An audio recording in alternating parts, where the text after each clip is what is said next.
Y decíamos que hay 4 maneras de comportarnos, ¿verdad? A lo menos en lo que es el pasaje que hemos estado meditando. Y dentro de estas 4 maneras, 2 son hacia afuera, hacia los demás. Y 2 son hacia adentro, hacia nosotros mismos. Por supuesto se va a ver reflejado, ¿verdad?, en la relación, el trato con las demás personas. Eso que es esa manera de comportamiento hacia afuera, encontramos no difamar a nadie, es decir, no hablar mal de nadie. Y esto tiene que ver con refrenar nuestra lengua. Refrenar nuestra lengua.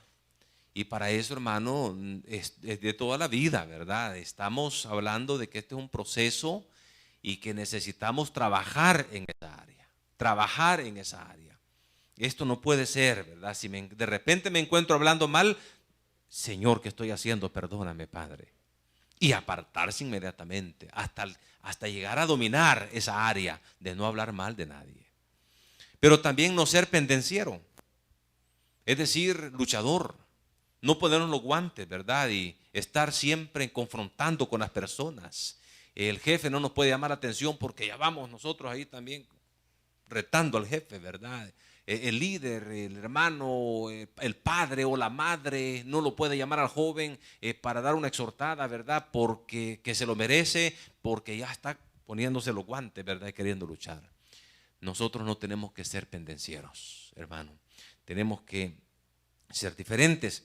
Y estas son las 2 maneras de comportamiento bíblico hacia afuera. Pero las de adentro, hacia nosotros mismos, ser amables.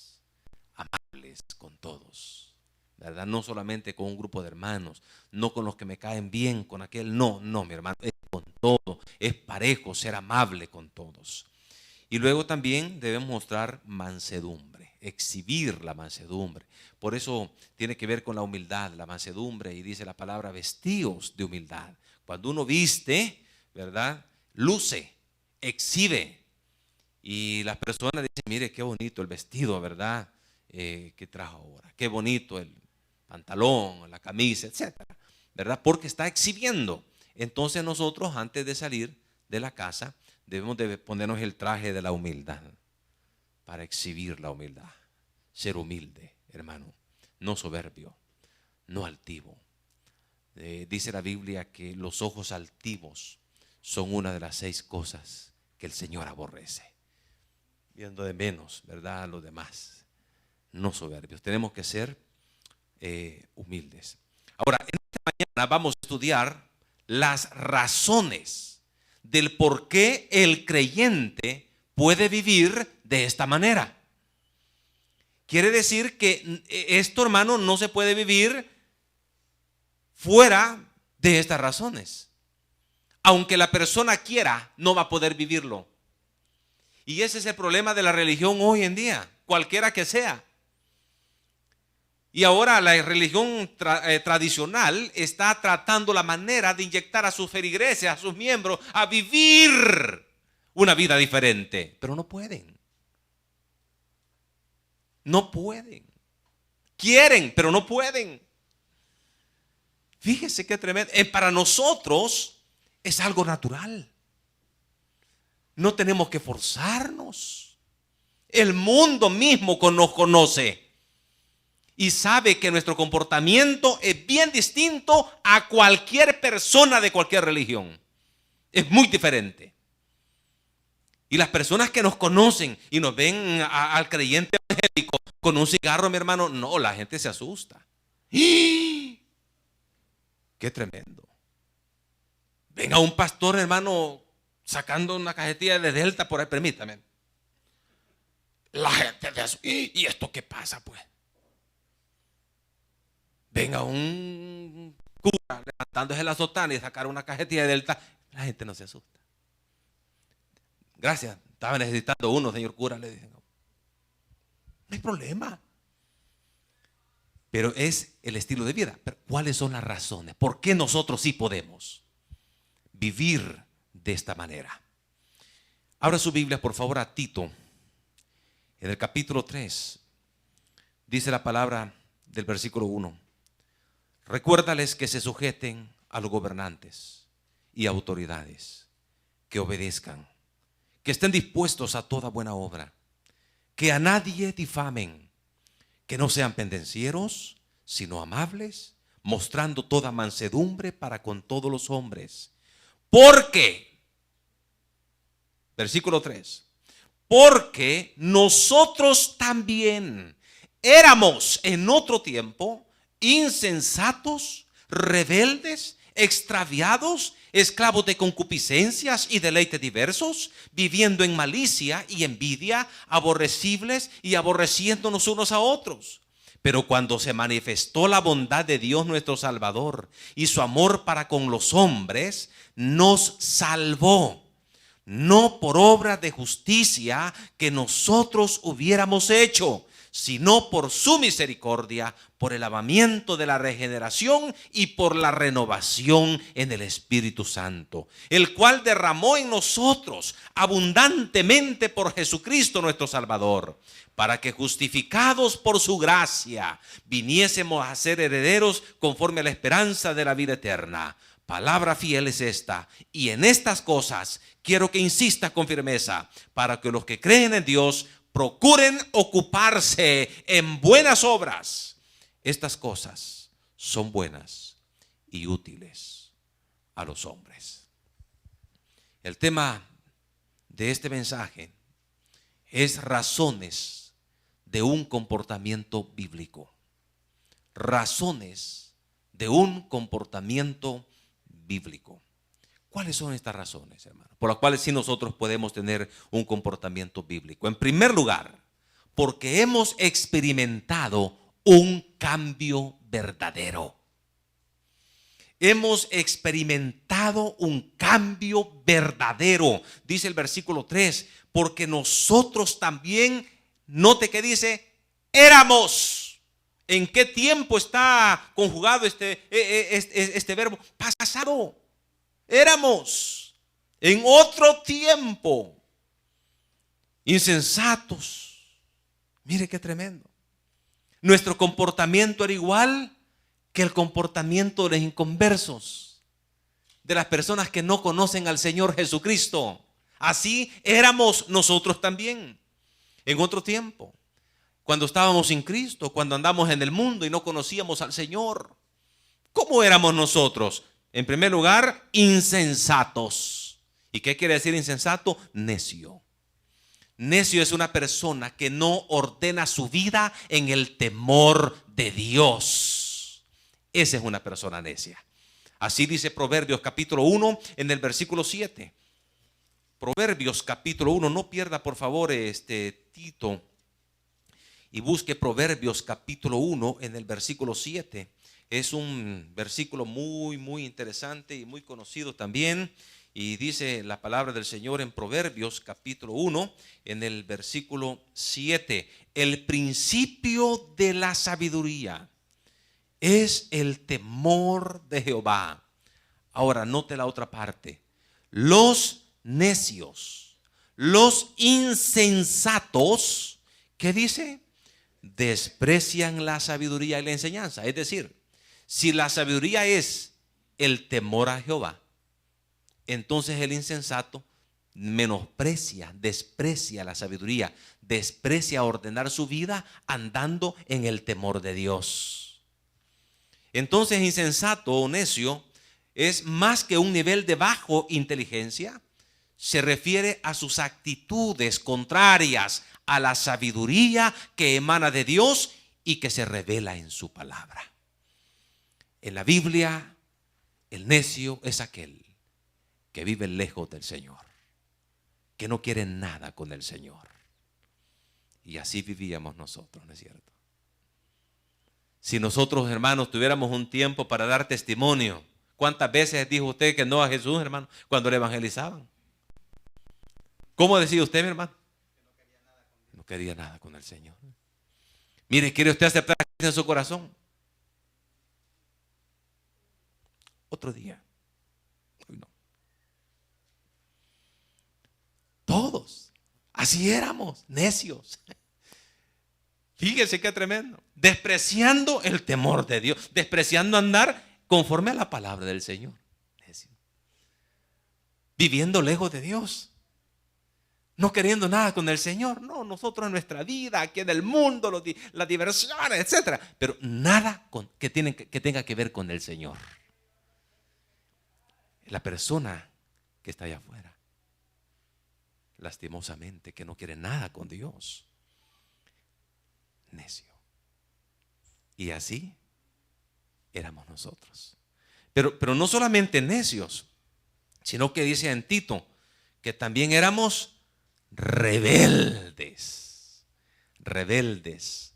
La palabra se traduce desobedientes. Una de las características es desobedientes a todas las instituciones que el Señor ha establecido. Si es en lo familiar, desobedientes a los padres. Desobedientes a los padres. Por eso es que los jóvenes creyentes, su comportamiento es muy diferente al joven que no es creyente. Porque en lo relacionado a su padre, está supuesto a obedecerle, a acatar las órdenes que su padre, que su madre le da. Y el padre no tiene que andar rogando mucho, mi hermano. El padre solo tiene que dar una sola palabra, punto. Y el hijo está supuesto a obedecer, ¿verdad? Pero cuando se anda sin Cristo, se es rebelde a las autoridades. En lo civil, desobediente a las autoridades y a los jefes. Si es en lo espiritual, desobedientes a Dios y a su palabra. Ah, no, mi Dios, ¿y qué Dios? ¿Qué Biblia? Si el papel aguanta con lo que le ponen. Este es invento de los gringos, hombre, para estar sometido al pueblo. Bien decía aquel señor ruso, decía que la religión es el opio de los pueblos. Nomás le dan ahí un poquito de religión, comienzan a adormecerlos a todos. No, mi hermano. Y nosotros éramos rebeldes también. Así éramos. Pero ¿qué más? Extraviados. Extraviados. La palabra extraviar es descarriar, vagar, errante. La idea es no ir en la dirección correcta. Y la dirección correcta se llama Jesucristo nuestro Señor. Él es la dirección correcta. Fíjese que en Isaías capítulo 35 versículo 8 dice la palabra del Señor. En Isaías, en el capítulo 35, en el versículo 8, dice la palabra de Dios: y habrá ahí calzada y camino, y será llamado camino de santidad. No pasará inmundo por él, sino que él mismo estará con ellos. Y el que anduviere en este camino, por torpe que sea, no se extraviará. Y yo siempre he dicho, ese versículo es para mí, torpe. Pero si yo estoy en este camino que se llama Jesús, aunque sea torpe, nunca me voy a perder. Nunca me voy a extraviar, sino que voy a permanecer siempre en el camino del Señor. En Jeremías capítulo 32, versículo 39, dice la palabra del Señor en Jeremías 32, 9.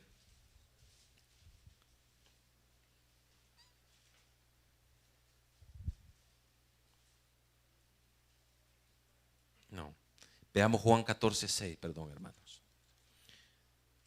32, 39 les dije, 32, 9 les dije de Jeremías. No, 39, veamos ahí lo que dice. Jeremías 32, 39. Fíjese lo que dice aquí la palabra del Señor. Y les daré un corazón y un camino para que me teman perpetuamente, para que tengan bien ellos y sus hijos después de ellos. Dice el Señor, les voy a dar un camino. ¿Para qué? Para que me teman perpetuamente, para que anden en ese camino. Y si yo ando en ese camino, es para que tengan bien ellos. Es decir, para que nos vaya bien, para que seamos prosperados. No solamente nosotros, dice, sino nuestros hijos también. Ahora sí, vea Juan 14:6. Porque aquí ha hablado de que le voy a dar un camino, le voy a dar un camino, le voy a dar un camino. Sí, pero veamos qué dice Juan 14:6. El Evangelio según San Juan, capítulo 14, en el versículo 6.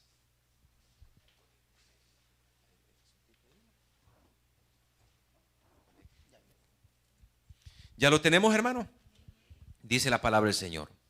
Jesús le dijo: yo soy el camino y la verdad y la vida. Nadie viene al Padre sino por mí. ¿Cuál es ese camino? Jesús es el camino. Él es el camino.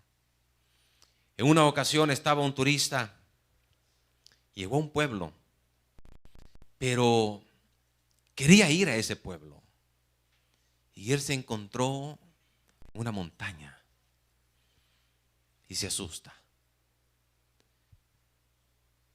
¿Y ahora para dónde agarro? Y en eso viene un niño caminando. Y se alegró y le dice al niño: niño, ¿conoces tal lugar? Le dijo, yo voy al tal pueblo. ¿Conoces? Le dijo, sí. ¿Por dónde me puedo ir? Le dijo. No va a poder llegar si le explico, le dice el niño. Haceme un favor, le dijo, llévame. Te voy a dar unos cuantos dólares, le dijo. Vaya pues, le dijo el niño. Sígame, le dijo. Comienza aquel niño, mi hermano, a abrir brechas por ahí, unas hojitas, se metían en una vereda, salía, iban a una calle, se ponían para arriba, venían en una bajadita y en una subidita y caminó hasta que llegó. Aquí está el pueblo, le dijo. Y aquel señor se queda pensando. Llegamos al pueblo. ¿Y cuál es el camino? Yo soy el camino, le dijo el niño. Usted me siguió a mí y llegó al pueblo. Jesús es el camino. Si le seguimos a Él, vamos a llegar a la vida eterna con Cristo Jesús. Pero ¿qué sucede, mi hermano? Dice acá, extraviados. Así andábamos, perdidos andábamos nosotros allá sin Cristo, mi hermano. Y allá en el mundo, dice la palabra del Señor, mire, hay caminos que al hombre le parecen derechos, pero su fin es camino de muerte. Derechito, no es, aquí voy yo. No sabe que se va a dar en donde no tenía que darse, mi hermano. ¿Por qué? Extraviados. Qué tremendo es andar extraviado, perdido. Yo me pongo mal. El otro día estaba viendo en la televisión, estaba viendo lo que es una noticia y dice que un niño de 15 años que vivía acá, ¿verdad? Por la popa, se perdió y no aparece, y la última vez lo vieron en Sonsonate, ¿verdad? Porque iba a haber una familiar y no está, se ha extraviado el niño. Qué tremendo. Cuando alguien se extravía y nosotros andábamos sin Cristo extraviados, dando vía andábamos por allá. Pero no solamente eso, sino que, hermano, fíjese, éramos esclavos de concupiscencias y deleites diversos. Dice aquí la palabra, esclavos, dice el versículo 3, de concupiscencias y deleites diversos. ¿Qué es concupiscencia? Porque lo va a encontrar usted en otra porción de la palabra del Señor. Santiago también habla de las concupiscencias. Es el deseo intenso de pecar. El deseo intenso de pecar. Esa concupiscencia, ese deseo de poder darle riendas sueltas a nuestra carne y poder pecar. Y dice, esclavos de la concupiscencia. No podíamos salirnos de esos deseos y de esos deleites diversos. Le llama al pecado deleite diverso, porque, hermano, el pecado es rico, hombre. Si a esta carne le encanta el pecado, pues. A esta carne le fascina pecar. La lengua le fascina hablar mal de las personas, hermano. A esta carne le fascina el pecado, el deleite, pero es deleite temporal. Ese es el problema. Esclavo. No podía salirse de ahí. Algunas personas dicen, no, es que yo domino. Es que eso es para la gente, dice que los que beben, ¿verdad? Y que no pueden salir. No, es que estos tienen mente muy pobre, muy débil. No pueden salir de eso. No pueden salir, no pueden salir. Porque, pero yo sí puedo. No, si cuando yo quiero dejar de chupar, yo dejo de chupar, pues. Mentira, Señor. No es cierto. Es esclavo del pecado. Cuando el guaro ya chasquea los dedos y dice, hey, cantina quiero. Ahí va. Y si no tienes pisto, ¿qué vende, mi hermano? ¿Qué alquila ahí en Montepío? Las 3 bolitas. El asunto es agarrar dinero, mi hermano. Solo chasquea. Sí, cocaína. Y ahí van, se pone mero loco, pues. Y si la mujer está ahí, hasta es capaz que le pega, pues. No es que no vaya, es que yo me voy, se va, pues. Y va a comprar porque no puede salir. Es esclavo. Y así éramos nosotros. Así éramos, esclavos. Esclavos del pecado. Ahora el pecado se lleva un gran chasco con nosotros. ¡Hey, mujeres! ¿Por qué te voy a obedecer? Si yo tengo la mía, pues. Deleítate con la mujer de tu juventud. ¿Por qué andarás abrazando el seno de la extraña? Bebe de tu propia fuente, de tu propio raudal. Ahí entonces el pecado. ¿Y qué pasa? Antes me obedecía. Sí, pero es que eso era antes. Ahora yo soy esclavo de Cristo Jesús. ¿Cuántas personas eran esclavos del alcohol, mi hermano? Mi padre un esclavo del alcohol, 28 años. Todos los días, mi hermano. Fíjese bien, todos los días. Muy responsable el hombre. Y yo mamá, ¿y por qué no dejó a mi papá? Ahí venía con las bolsas ahí de comprado. Responsable. Hay una gran marimba de bichos que estábamos ahí en la casa. Ya teníamos 28 años. Hasta que el Señor los liberó. Personas esclavas de la droga. No podían salir. No podían salir. Yo lloro, mi hermano. Cuando a veces voy manejando y veo en los semáforos, por el Boulevard de los Héroes,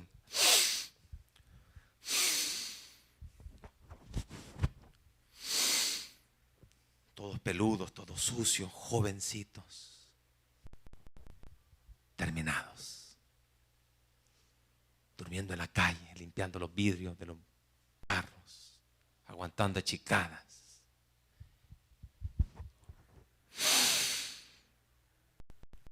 No pueden salir.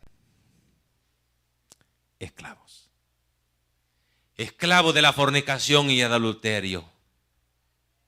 Muchas personas no quieren venir a Jesús porque no pueden dejar a la segundo frente, dice. No lo pueden dejar. Cuando yo estaba estudiando bachillerato hace algún tiempo atrás, sí, hace muchos años atrás,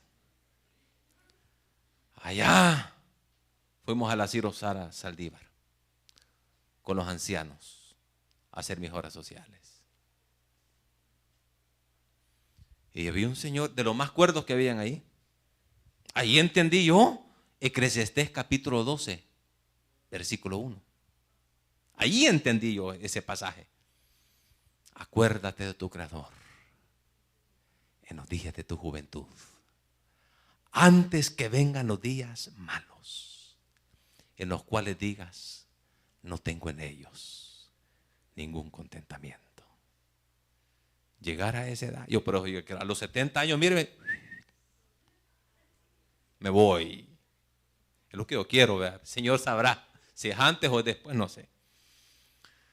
Pero ahí están con sus saquitos, su corbatita, su sombrerito, los señores ahí están disparados ya. Atenderlos a ellos, darles ellos a las 5 de la tarde comen. Y ahí está uno que dice que es la mujer de aquel y al otro dice que es el marido de este. Ahí están ellos todos terminados. Pero había el que más centradito estaba, que en su tiempo se miraba que venía de guerrear, pues. Y me decía una compañera, ay, ese hombre me pone nervioso. ¿Y por qué? Mira la vista, me decía. A saber, yo nunca le entendí que no hay mujer, va. No, es que cómo me queda viendo, me dice. Y este señor me dio un consejo. Mire, joven, me dijo, yo le voy a dar un consejo a usted, me dijo. 2 me dio, pero yo le voy a decir 1. Mire, me dijo, el hombre siempre tiene que tener 2 mujeres, me dijo. 2, fíjate bien, 2. La formal, la oficial, la que está en la casa, y la que está fuera de la casa. Usted va a vivir feliz así, me dijo. 2 suegras, dije yo en mi mente. Pero mire, me dijo, cuando la de oficial se molesta, me dijo que le agarra llave, me dijo, porque por cualquier cosa, me dijo, usted no discutan. Vaya donde la otra le va a estar esperando, porque no has venido, le va a decir. Esperándote estaba, papacito lindo. Pero también esta le va a agarrar candado, me dijo. Y cuando le agarre la luna, me dijo, y comienza a estar molestando, me dijo, entonces regrese usted para donde la oficial. Y a la señora ella va a estar esperando. Vaya, hombre, ¿te acordaste de tus hijos? Sí, hombre, aquí vengo. Mire qué consejo, hermano. Consejo de necio, va. Ese es consejo de necio, mire. Esclavos de la fornicación. Esclavos del adulterio. Bien decía aquel señor mexicano en su canción, hombre no es aquel que tiene 1000 mujeres, dice. Es el que tiene una, pero que la mantiene. Qué bonito. Tener nuestra propia esposa. Tener la esposa a su propio esposito, ¿verdad? ¿Y qué tiene que andar haciendo afuera? El otro día estaba en el gimnasio haciendo ejercicio.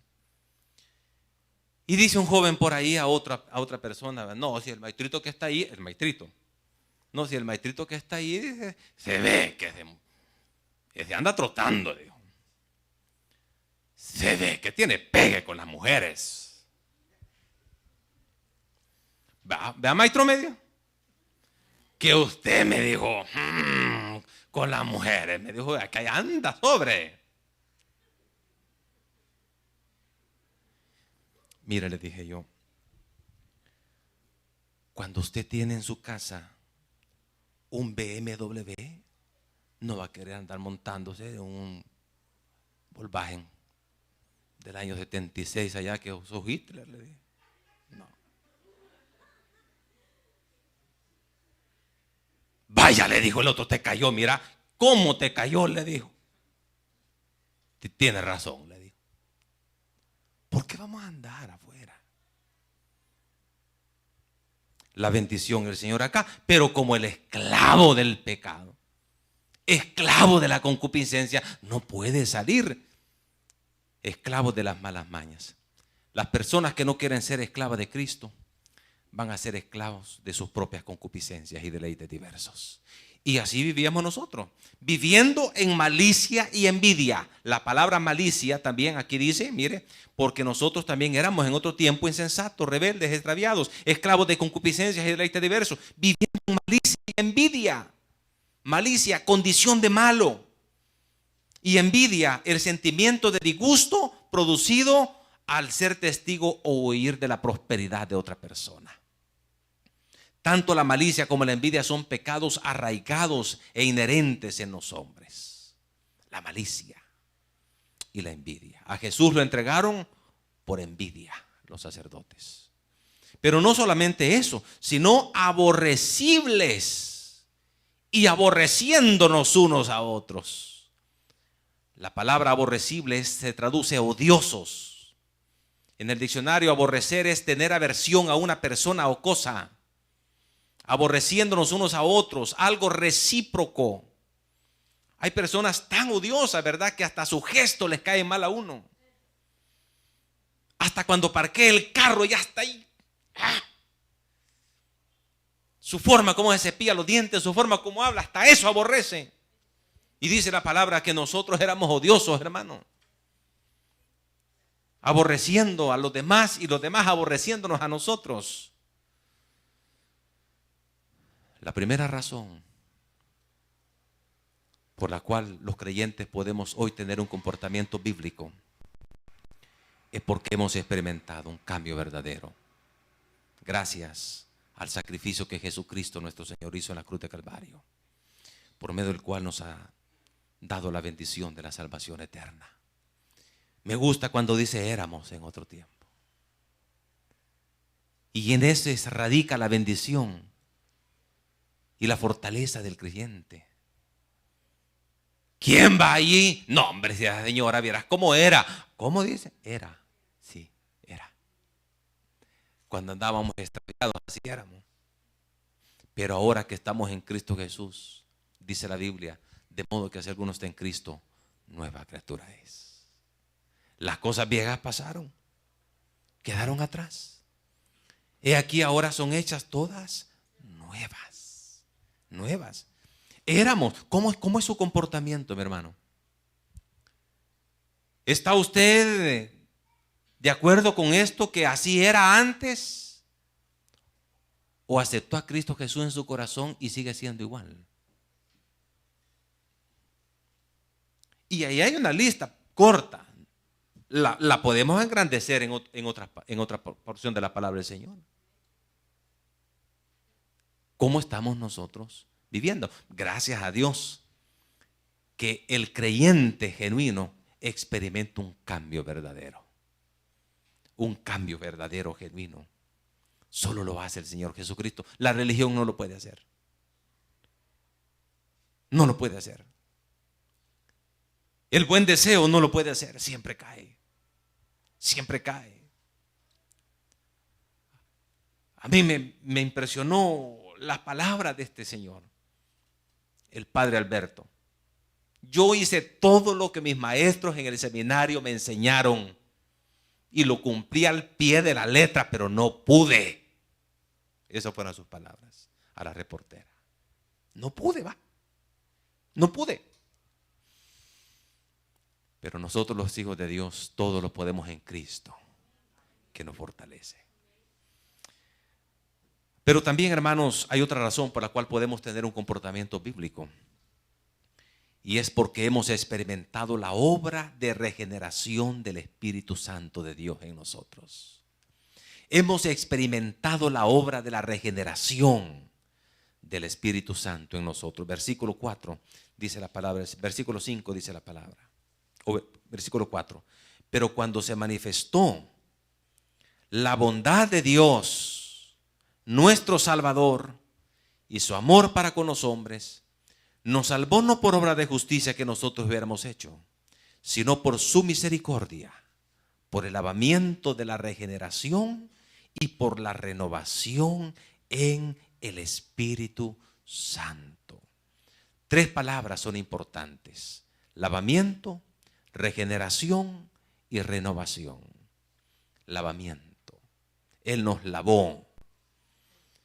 El Espíritu Santo utiliza la palabra de Dios para lavarnos. Jesús dijo a sus discípulos: ya ustedes están limpios por la palabra que os he hablado. La regeneración es una palabra que significa nuevo nacimiento. Nacer de nuevo. Y Santiago dice que hemos nacido de nuevo por la palabra del Señor. Pero también, hermanos, la renovación tiene que ver con renovar nuestro entendimiento. Ahora, gracias al Señor que nosotros como hijos de Dios tenemos la bendición del Señor y estamos bajo esa perspectiva de la regeneración que produce el Espíritu Santo de nosotros. Pero también cómo hemos producido, cómo se ha producido este cambio en nosotros los creyentes, hermanos. Ese cambio que hace el Espíritu Santo es a través de la obra redentora de nuestro Señor Jesucristo. Por eso dice el versículo 4, pero cuando se manifestó la bondad de Dios nuestro Salvador y su amor para con los hombres. Se manifestó la bondad de Dios y su amor para con los hombres. ¿Y cómo se manifestó? ¿Alguien me puede decir qué dice Juan 3:16, hermanos? Ok, porque de tal manera amó Dios al mundo, que ha dado a su Hijo unigénito, para que todo aquel que en él cree no se pierda, mas tenga la vida eterna. Entonces el Señor manifestó su bondad y su amor. ¿Cómo? Mandando a su Hijo, para que éste hiciera un sacrificio eterno en la cruz de Calvario. Y Romanos 5:8, ¿qué dice, hermanos? ¿Alguien no sabe de memoria? Mas Dios muestra su amor para con los hombres, en que siendo aún pecadores, Cristo murió por nosotros. Entonces el Señor se manifestó. El cambio de nuestra vida solamente es posible gracias a que Jesús murió por usted y por mí, su amor y su bondad para con todos los hombres. Ahora, el sacrificio que Jesús efectuó en la cruz de Calvario fue también con el propósito de salvarnos. Dice en el versículo 5, nos salvó. Nos salvó. Algunas personas dicen, lo que no me parece de los evangélicos es que ya se creen salvos. No es que nosotros, no es que nos creamos, es que ya somos salvos. ¿Y por qué? Ve aquí, dice, pues, nos salvó. No es que vamos a ser salvos, ya somos salvos por medio de la bondad y el amor de Jesús mostrada en la cruz del Calvario. ¿Y cómo fue esa salvación? No por obras de justicia que nosotros hubiéramos hecho. La salvación no es por obras. La salvación es por la fe en Jesucristo nuestro Señor. Es por ese favor inmerecido, esa bondad, ese amor de Dios para con nosotros. Veamos algunos versículos en Gálatas 2:16, por favor, hermanos. Gálatas capítulo 2, en el versículo 16. Dice las Sagradas Escrituras de esta manera. En Gálatas capítulo 2, en el versículo 16. Mire lo que dice la palabra del Señor. Sabiendo que el hombre no es salvo, no es justificado por las obras de la ley, sino por la fe de Jesucristo. Nosotros también hemos creído en Jesucristo para ser justificados, para ser salvos por la fe de Cristo y no por las obras de la ley, por cuanto por las obras de la ley nadie será salvo, nadie será justificado. En Hechos capítulo 13 dice la palabra del Señor, en el capítulo 13, en el versículo 38 y 39. Dice la palabra del Señor: sabed pues esto, varones hermanos, que por medio de él, es decir, de Cristo, os anuncia perdón de pecados, y que de todo aquello de que por la ley de Moisés no pudisteis ser justificados, en él es justificado todo aquel que cree. La salvación es por la fe, por creer en Jesucristo, no por nuestras acciones, no por nuestras obras, no por lo que yo soy o lo que yo puedo hacer, sino es por la fe en Jesucristo.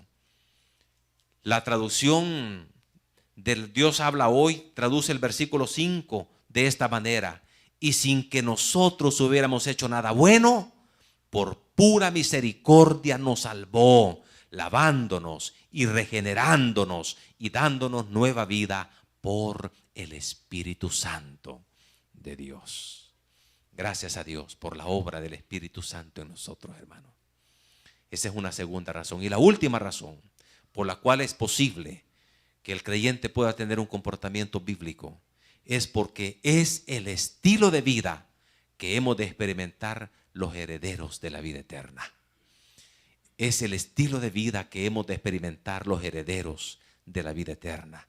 Dice el versículo 6 y 7 de Tito: el cual derramó en nosotros abundantemente por Jesucristo nuestro Salvador, para que justificados por su gracia viniésemos a ser herederos conforme a la esperanza de la vida eterna.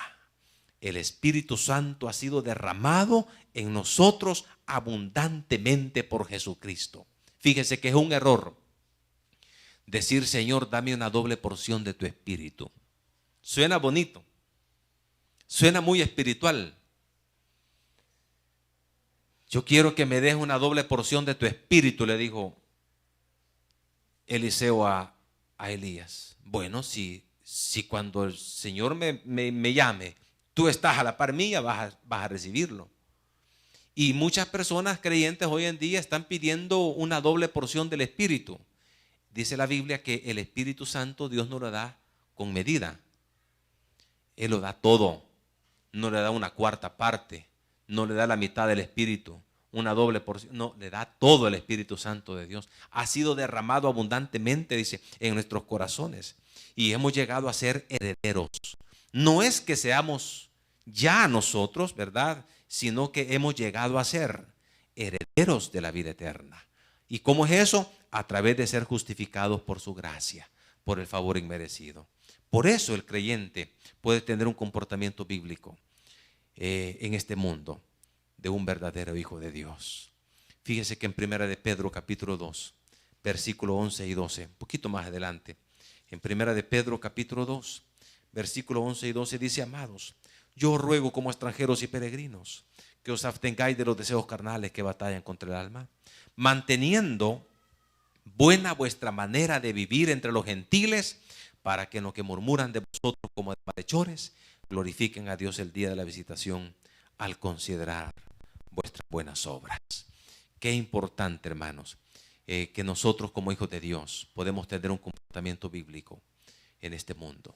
Somos extranjeros y peregrinos diferentes a las demás personas. Y Pablo termina con una exhortación en este pasaje. Dice el versículo 8: palabra fiel palabra fiel es esta, y en estas cosas quiero que insistas con firmeza, para que los que creen en Dios procuren ocuparse en buenas obras. Estas cosas son buenas y útiles para los hombres. Palabra fiel es esta. En estas cosas quiero que insista, Tito le dice, con firmeza. Para los que creen en Dios, procuren ocuparse en buenas obras. Porque estas cosas son buenas y útiles a los hombres. En estas cosas quiero que insistas. Fíjese, la Nueva Versión Internacional dice: estas cosas quiero que recalques. La iglesia tiene que recibir vez tras vez esto, para que los que creen en Dios, los creyentes, se ocupen en buenas obras. Hermanos, el hacer bien no está hablando de las obras de dar limosna, de pasar al cieguito a la calle, sino de que el creyente tenga un comportamiento digno de alguien que profesa que se ha convertido verdaderamente al Señor Jesucristo. De eso se está hablando. Las buenas obras aquí no son dar un limosna, no es ayudar al necesitado, eso no es las buenas obras que está hablando acá. Eso lo hace cualquier persona. El comportamiento está hablando. Ocúpese en su comportamiento, en su casa. Vive el cristianismo en su casa, en la colonia, en el pasaje, en su trabajo, en la universidad, en cualquier parte donde usted se encuentre. Ocupémonos en buenas obras. Que nuestro comportamiento sea diferente, hermanos, a los demás. ¿Cómo es su comportamiento? ¿Cómo es su manera de vivir como creyente? Quiero recalcar que la fe verdadera es aquella que transforma totalmente al individuo. Hermanos, hemos visto 3 razones por las cuales es posible que el creyente tenga un comportamiento bíblico. La primera razón es porque hemos experimentado un cambio verdadero. La segunda razón es porque hemos experimentado la obra regeneradora del Espíritu Santo de Dios. Y en tercer lugar, porque es el estilo de vida que hemos de experimentar los herederos de la vida eterna. La razón por la cual ya no somos como antes es porque Cristo nos salvó. Solo la persona verdaderamente salva puede tener un comportamiento bíblico. Si no lo tiene, yo le invito, hermano, a reflexionar qué clase de fe y doctrina es la que usted está practicando. Si usted tiene años en esta iglesia o tiene días de estar en esta iglesia y su vida no ha cambiado, usted no ha sido transformado, o lo que estamos enseñando no es cierto, o usted no ha nacido de nuevo. Solo dos cosas. O lo que la Biblia dice y lo que aquí predicamos no es cierto, no funciona. O usted tiene una religión nada más. Y si muere en esta condición, no tiene vida eterna.